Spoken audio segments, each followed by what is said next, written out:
हुकूमत की तरफ से रुपए की गिरती कदर को कंट्रोल करने के लिए किए जाने वाले इकदाम के नतीजे में डॉलर मुसलसल सस्ता हो रहा है। आज भी इंटरबैंक में डॉलर 96 पैसे सस्ता होकर 277 रुपये 62 पैसे पर बंद हुआ, जबकि ओपन मार्केट में ₹1 सस्ता होकर 277 रुपये का हो गया है। यानी एक महीने में इंटरबैंक में डॉलर 307 रुपये की बुलंद सतह से 277 रुपये की सतह पर आ गया है। ओपन मार्केट में 330 रुपये की बुलंद सतह से 277 रुपये पर आ गया है। और दूसरी जानिब स्टेट बैंक के जारी करदा शुमार के मुताबिक अक्टूबर के पहले हफ्ते में स्टेट बैंक के ज़खायर 3 करोड़ 10 लाख डॉलर इजाफे के साथ 7 अरब 64 करोड़ डॉलर हो गए हैं, जबकि स्टॉक मार्केट भी मुसलसल बढ़ रही है और 6 साल बाद 100 इंडेक्स 50,000 पॉइंट्स के करीब आ गया है।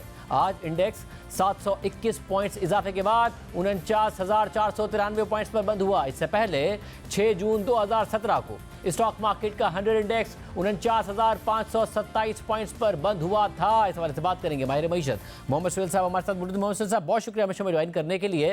मोहम्मद सुहेल साहब, एक तरफ कुछ फंडामेंटल्स हैं जिसमें रिकॉर्ड महंगाई 22% की शरह सूद है, ज़र मुबादले के ज़खायर अब भी तकरीबन सिर्फ 1.5 माह की इंपोर्ट्स के लिए काफ़ी हैं। दूसरी तरफ मुसलसल बढ़ती हुई स्टॉक मार्केट, मुसलसल गिरता हुआ डॉलर है रुपए के मुकाबले में। फंडामेंटल्स हैं जो इस सारी चीज़ को सपोर्ट करते हैं आपके ख्याल में? बिस्मिल्लाहिर्रहमानिर्रहीम। थैंक यू शादेब भाई। देखिए, करेंसी सबसे बड़ा ट्रिगर है। जब करेंसी गिरती है तो परेशानियां होती हैं, जिसमें करंट अकाउंट के मसले होते हैं, फिस्कल के मसले होते हैं। सबसे बढ़कर इंटरेस्ट रेट और इन्फ्लेशन बढ़ता है। तो जिस तरह आपने कहा कि 10% के करीब रुपया स्ट्रांग हो गया है, और जो एक आम इन्वेस्टर था वो तो इन्वेस्टमेंट करता था ओपन मार्केट के रेट पे, तो वहां से तो डॉलर जो है वो 20%, 18-20% गिर गया है। तो उम्मीद ये की जा रही है कि इन्फ्लेशन का नंबर आपको अभी 38% नजर आ रहा है, मगर हो सकता है ये 2-3 माह के बाद ना हो, क्योंकि पेट्रोल, डीजल, चीनी सबकी कीमतें गिरेंगी। वो सब चीज डॉलर से लिंक है। इसी तरह बहुत सारे और भी जो चीजें हैं वो डॉलर से लिंक्ड होती हैं। इंटरेस्ट रेट्स हैं जो अब लग रहा है कि पीक की तरफ हो गए, बल्कि सेकेंडरी मार्केट में तो 3 साल का जो पेपर है वो 21% से 18.5% हो गया है। इसी तरह टी बिल भी जो है वो 23% से 22% हो गया है। तो डॉलर की जो रफ्तार है और कंसिस्टेंसी है पिछले कोई 6 हफ्ते से, उसको देखते हुए तो लग रहा है कि इन्फ्लेशन और इंटरेस्ट रेट और दूसरे इंडिकेटर भी आने वाले महीनों में बेहतर होंगे। और स्टॉक मार्केट चूंकि एक इंडिकेटर होती है, वो आगे की बातों को सोचती है, तो हमने देखा है कि स्टॉक मार्केट जो है पिछले 2-3 हफ्ते में कोई 7-8% बढ़ गई है।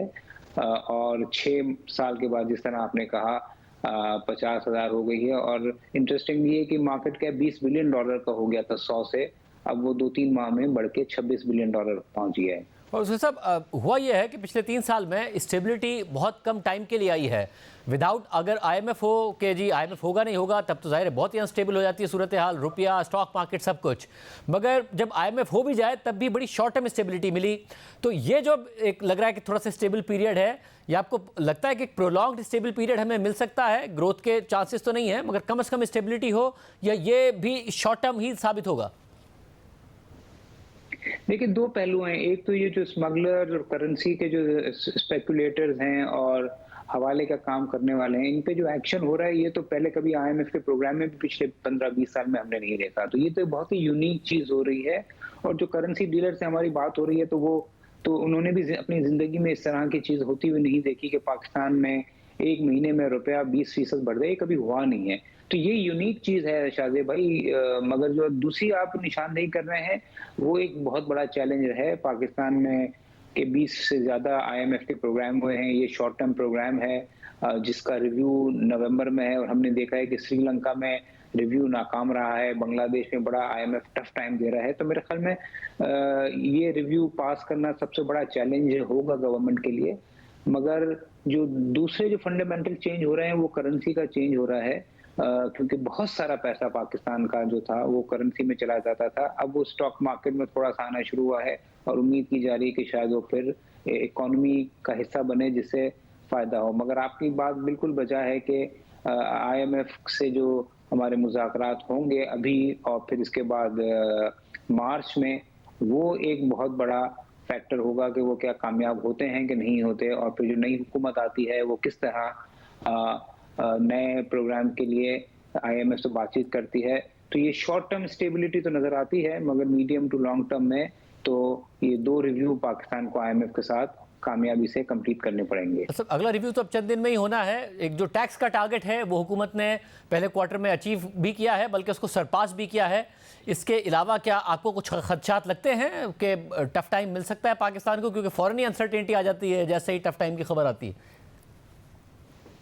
नहीं, टफ टाइम तो है क्योंकि रेवेन्यू तो पाकिस्तान ने अचीव कर लिया है, मगर प्राइमरी डेफिसिट जो होता है या प्राइमरी सरप्लस जो करना है, उसमें जो खर्चे हैं, उसमें खास तौर से सूबाई खर्चे हैं और जो स्टेट ओन एंटरप्राइजेस के लॉसेस हैं, वो हमारे हिसाब से तवक्कुआ से ज़्यादा हैं, तो वो एक चैलेंज ज़रूर होगा। दूसरी जानिब जो फॉरेन फंडिंग पाकिस्तान ने अरेंज करनी थी, उसमें $5 बिलियन कमर्शियल लोन थे। अब पिछले 3 माह में तो कमर्शियल लोन पाकिस्तान ने अरेंज नहीं किए और जो मुल्क के और जो इंटरनेशनल हालात हैं, उसमें भी कमर्शियल लोन अरेंज करना मुश्किल होगा। तो ये भी एक दूसरा रीज़न है कि थोड़े से मुज़ाकरात टफ होंगे। तीसरा सबसे बड़ा मेरे लिए तो बड़ा शॉकिंग है कि केयरटेकर हुकूमत को आए हुए 6-8 माह हो गए, बट गैस की प्राइस नहीं बढ़ी है। मतलब गैस जो है वो अभी भी पाकिस्तान 1/4 रेट में बेचता है और मिनिस्टर्स ने, प्राइम मिनिस्टर साहब ने भी कहा है।